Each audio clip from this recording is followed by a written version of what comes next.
My graduation day was supposed to be the proof that I survived everything, the day I finally stood tall after years of struggle, sleepless nights, and silent sacrifices, but instead it became the day my life cracked in a way I never expected.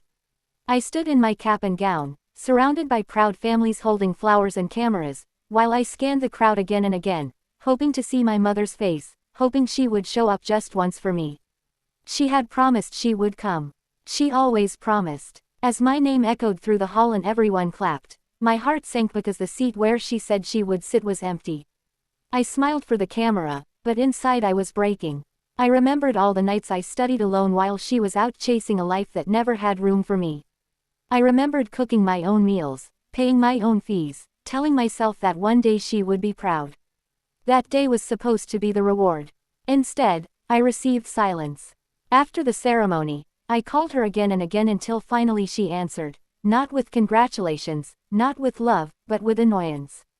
She told me she had things to do, that graduation was just a piece of paper, and that I should stop being dramatic.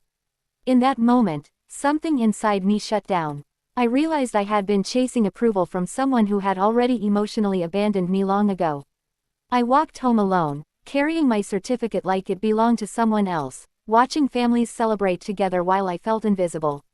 That night, I made a decision that terrified me but also gave me peace. I decided to disappear, not to run away physically, but to erase the version of myself that kept begging to be chosen. I stopped calling. I stopped explaining. I deleted old messages, photos, and memories that reminded me of waiting for her love. I moved cities without telling anyone, changed my number, and built walls where my hope used to be. The loneliness was heavy at first, but it was honest loneliness, not the kind that comes from being ignored while someone stands right next to you. I worked small jobs, lived in tiny rooms, and cried myself to sleep more nights than I can count, but slowly I learned how to stand without leaning on broken promises. I learned that abandonment leaves scars, but it also teaches you survival. Months turned into years, and I became someone my past could no longer recognize. I stopped introducing myself as a victim and started living as proof that neglect does not define destiny. Sometimes I still imagine her sitting in that empty chair, clapping too late, realizing what she lost, but I no longer wait for that moment to heal me. My graduation day didn't end with applause, it ended with clarity. I understood that disappearing was not about revenge, it was about self-preservation. I erased everything that kept me small and rebuilt myself quietly, without validation, without witnesses.